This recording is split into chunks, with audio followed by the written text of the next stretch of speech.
Okay, we had concluded till here in the last class. We had seen that how refraction takes place through a prism and how an angle of deviation is formed between incident ray and emergent ray.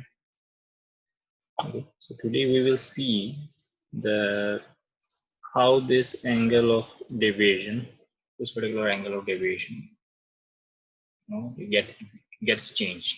Like on what factor this angular deviation depends on. This is what we're going to see that. For that, what I have done, see, okay, so I have prepared 3 glass prisms. These are your 3 glass prisms, but they are working at different angle of incidences.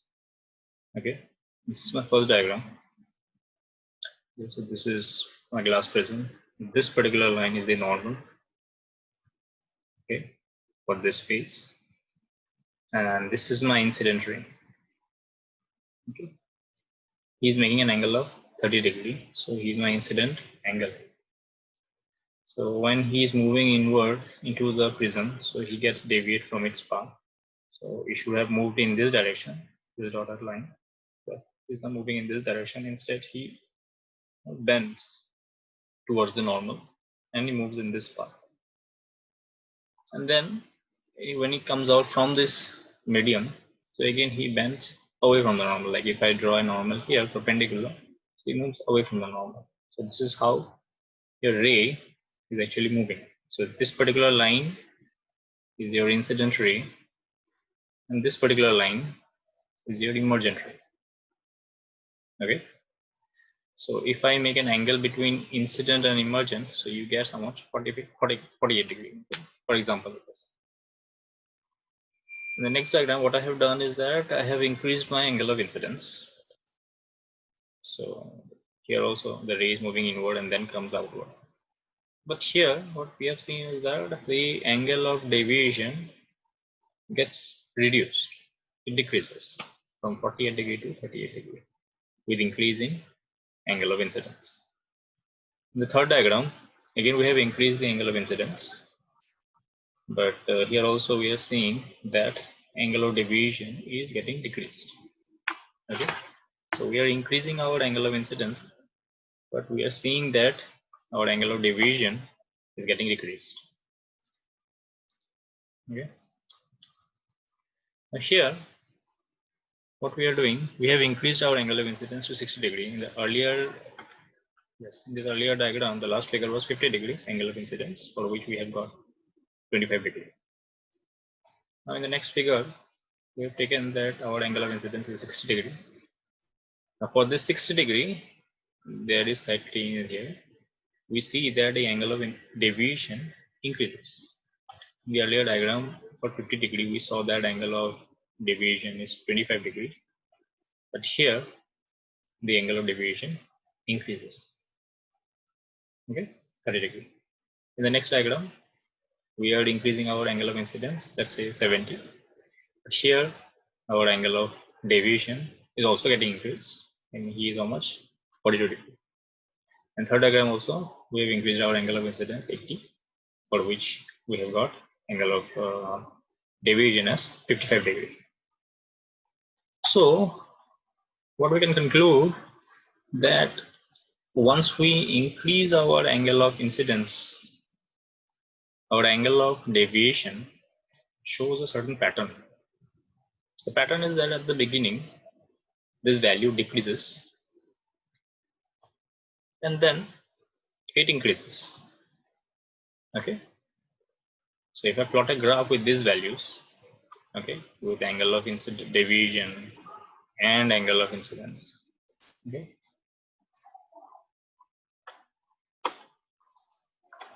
If I plot a graph like this, so this is what we get. So this is what we get. Okay, after plotting all the values along x-axis, we have plotted our angle of incidence, and along y-axis, we have plotted our angle of deviation. So we see that when we were increasing, like 30 and 40, when we were increasing, so we saw that decrease in angle of deviation, and then when we increased it like 60 and 70 and 80, we saw increase in angle of deviation. So this is something in U pattern we are getting, right? So here, what we have seen is that so the angle of deviation decreases and reaches a certain minimum value. And this is what our minimum value is. It's around 25. For angle of incidence, 50. So this value is called angle of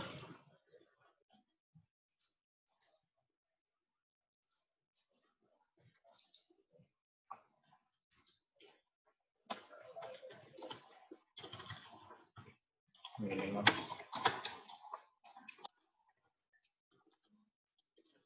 angle of deviation.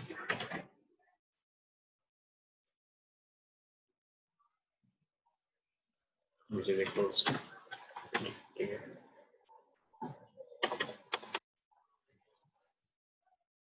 okay.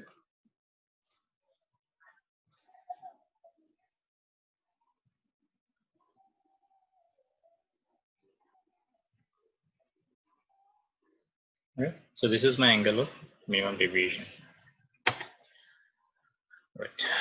Now another point I would like to say, you see this particular angle of deviation 30. Okay. So for angle of deviation 30, we got it for two different angle of incidence. One for 40 and another for 60.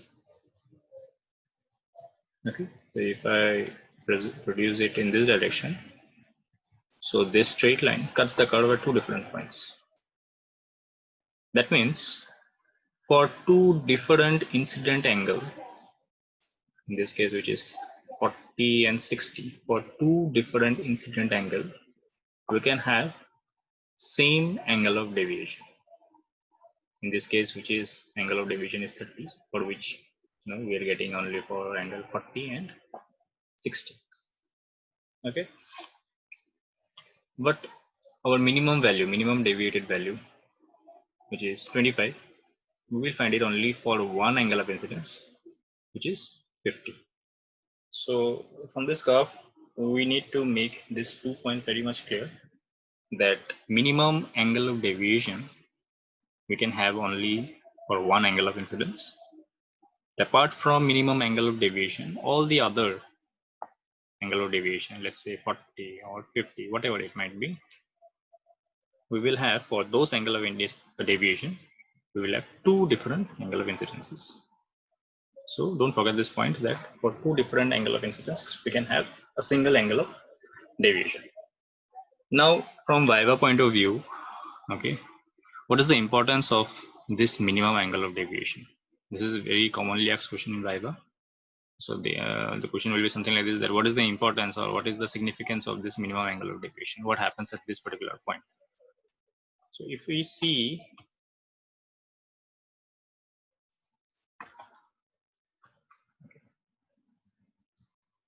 now if we see our ray diagrams for this prism, okay, now this prism, this figure tells us that angle of deviation is minimum, which is 25, which we have seen in our graph.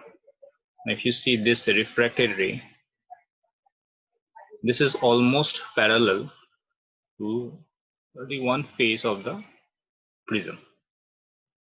Okay, so the significance of this minimum angle of deviation is that at this particular point, your refracted ray will be almost parallel to the opposite face. That means to this face. Okay, this is a very important point. Another point is that at this minimum angle of deviation, your angle of incidence and angle of emergence will be same. Okay, will be equal to each other. Like for example, if we see this diagram, this is my refracted ray.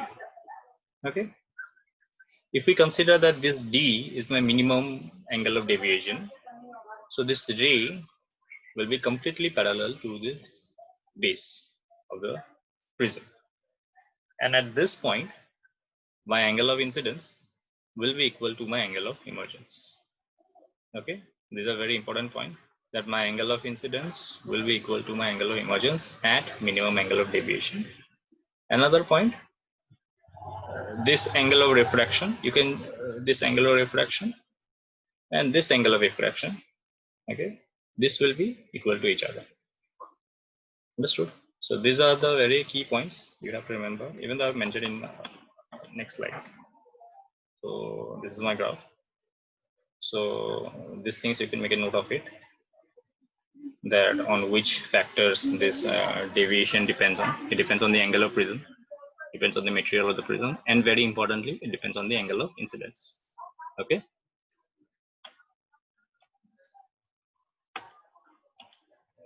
All right. So whatever I have said, those things are only written here.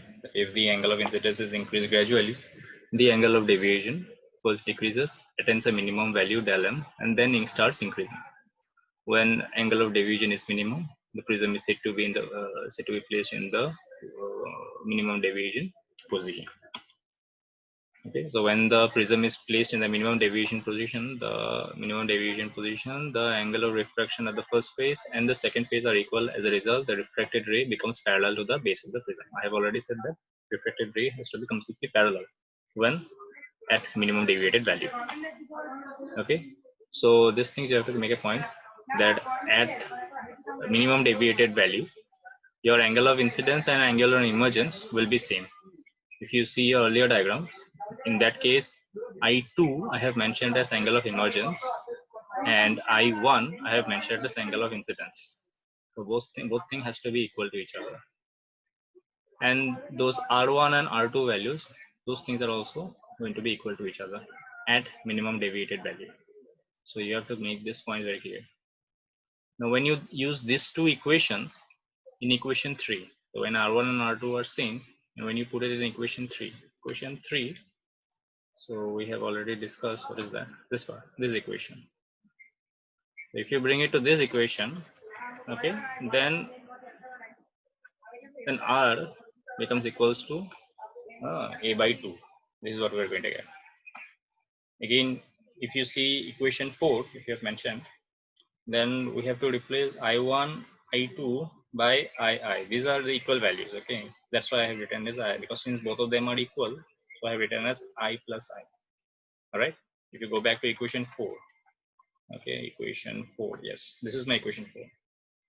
So as I already mentioned that at minimum deviated value, I1 and I2 become same.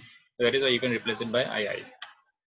Okay, so if you take those values same, so you get I as something called A plus del M divided by 2. If you remember in the earlier diagram, earlier slides, we have mentioned that A plus del. But since we are doing it for minimum deviated value, so that is why we have written it as A plus del M. Okay. Now, the refractive index of the material, A mu G, since we are doing it for glass prism, so that is why we have written it as A mu G. Okay, so if we use a Snell's law, so it will be something like this: mu equals to sin I by sin R. Yes. So if I replace my I value, what is my I value? This part, A plus del M by 2, and you replace by R value. What is that? A by 2. If you replace these values, so you will get something like this: mu equals to A plus del M by 2, sin A plus del M by 2 divided by sin A by 2. So this is a very important equation. With the help of minimum deviated value, you can actually find refractive index. Okay. Now this, I am mentioning it again. Okay. This angle of prism, I have already stated that this is nothing but 60 degree. So this A is known to you. This del M value, you can find it out from the graph. Okay. From this graph, you can find out your del M value. In this case, for this particular case, this is nothing but 25 degree. So you can find your new value using this equation. Okay. All right.